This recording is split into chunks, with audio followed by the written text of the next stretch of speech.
Buong mundo napapaisip bakit parang walang pahinga si Alexandra Ella sa 2026 season? Halos buwan-buwan, 2 hanggang 3 torneo agad ang nilalaro niya. Para sa casual fans, mukhang sobrang pagod ito at posibleng dahilan kung bakit may mga early exits siya sa ilang laban. Pero kung sisilipin mo ng mas malalim, may malinaw na dahilan sa likod nito. Hindi ito basta pagod o padalos-dalos na schedule. Ito ay strategy. Sa edad na 20, nasa crucial stage si Alex kung saan kailangan niya mag-ipon ng ranking points, mag-adjust sa iba't ibang kondisyon, at buuin ang consistency niya laban sa top players. Sa tennis, hindi sapat ang isang panalo. Kailangan tuloy-tuloy ang exposure. Kaya ang sagot kung bakit sunod-sunod ang tournaments niya. Simple pero mabigat. Hinahabol niya ang mas mataas na ranking, mas malaking experience, at mas matinding paghahanda para sa Grand Slam level, lalo na sa Roland Garros. Hindi ito overplaying. Ito ay chasing greatness. Pagpasok ng 2026, sinimulan ni Alexandra Ella ang taon sa hard courts kung saan sunod-sunod ang malalaking torneo. Kasama rito ang mga prestihiyosong events tulad ng Dubai, Indian Wells at Miami. Dito nagsimulang umangat ang kanyang ranking dahil sa solid performances laban sa mas matataas na kalaban. Hindi man siya agad nanalo ng titulo, malinaw ang progress. Mas nagiging competitive siya sa bawat laban, mas nagiging consistent ang laro, at mas nakikilala siya sa global stage. Pero ang tunay na test ay dumating sa clay season. Pagsapit ng April 2026, doon nagsimulang maging mas agresibo ang schedule niya. Sa loob lamang ng isang buwan, 3 magkakasunod na torneo agad ang kanyang nilaro. Nagsimula ito sa Upper Austria Ladies Linz, kung saan umabot siya sa round of 16. Isang solid result na nagpakita ng kanyang stability. Sunod agad ang Stuttgart, isang WTA 500 event kung saan nakaharap niya si Leylah Fernandez sa first round. Hindi siya pinalad doon, pero mahalaga ang laban na iyon dahil exposure iyon laban sa isang established player. At bago pa man mapagpahinga, sumabak agad siya sa Mutua Madrid Open, isang WTA 1000 event. Dito muling nakita ang kanyang tapang ng talunin niya si Anastasia Pavlyuchenkova sa first round. Ngunit sa second round, natalo siya kay Elise Mertens, isang veteranong player na kilala sa consistency sa clay. Dito na nagsimulang magtanong ang fans. Sobra na ba ang schedule niya? Ito na ba ang dahilan kung bakit hindi siya makalalim sa torneo? Sa ibabaw, mukhang oo. Pero sa loob ng sistema ng professional tennis, mas komplikado ang sagot. Ang katotohanan, ang ganitong klaseng schedule ay normal para sa isang rising player na nasa transition stage. Hindi pa siya ganap na top tier na pwedeng pumili lang ng piling tournaments. Kailangan pa niyang patunayan ang sarili niya sa bawat linggo. Kailangan niya maglaro at manalo para manatili at umangat sa rankings. At lalo na sa clay season, mas mahalaga ang volume ng matches. Ang clay ay hindi simpleng surface. Mabagal ito, mahaba ang rallies, at nangangailangan ng matinding footwork at stamina. Hindi mo ito matututunan sa practice lang. Kailangan mo ng actual match experience. Kaya ang sunod-sunod na torneo ay hindi aksidente. Ito ay bahagi ng paghahanda niya para sa pinakamalaking laban ng clay season, ang Roland Garros. Pero sa gitna ng sunod-sunod na laban, ipinakita rin ni Alex na marunong siyang mag-adjust. Pagkatapos ng Madrid, nakalinya sana siya sa Catalonia Open, isa itong WTA 125 event na maaring magsilbing dagdag na laban at rhythm. Ngunit sa huling sandali, nag-withdraw siya. Tinanggal ang pangalan niya sa main draw at piniling hindi na sumali. At dito pumasok ang pinakamahalagang signal. Hindi siya robot na tuloy-tuloy lang maglalaro.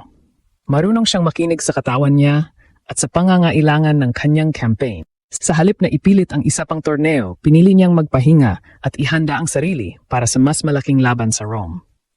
Ang Italian Open ang kanyang susunod na target, isang WTA 1000 event kung saan mas malaki ang puntos, mas mataas ang competition, at mas mahalaga ang performance. Kasunod nito ay ang Parma Ladies Open bilang backup kung sakaling kailangan pa niya ng dagdag na matches. At pagkatapos nito, diretsong Roland Garros na, kung saan muli siyang sasabak sa main draw. Kung titignan mo ang kabuuan, hindi ito simpleng overplaying. Ito ay isang calculated na plano. Ang 2-3 tournaments per month ay paraan para mapabilis ang kanyang development. Para maharap niya ang iba't ibang klase ng players. Para masanay siya sa pressure, sa travel, sa sunod-sunod na laban. At higit sa lahat, para ma-build ang consistency na kailangan sa Grand Slam level.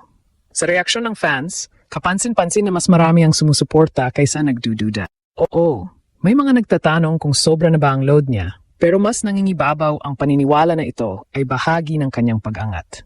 Tinawag pa ito ng ilan na chasing greatness, isang malinaw na indikasyon na nakikita nila ang mas malaking larawan.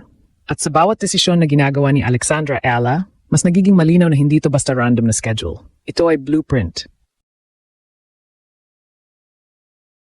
Blueprint ng isang player na gustong umabot sa pinakamataas na level.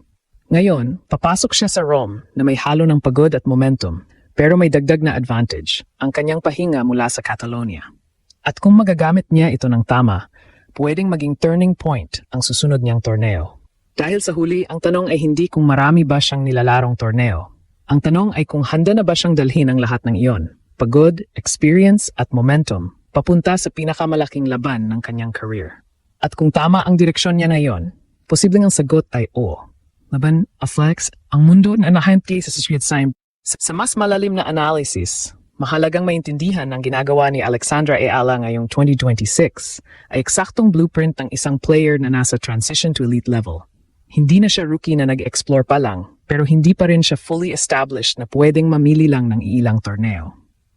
Nasa gitna siya, at dito pinakamabigat ang workload.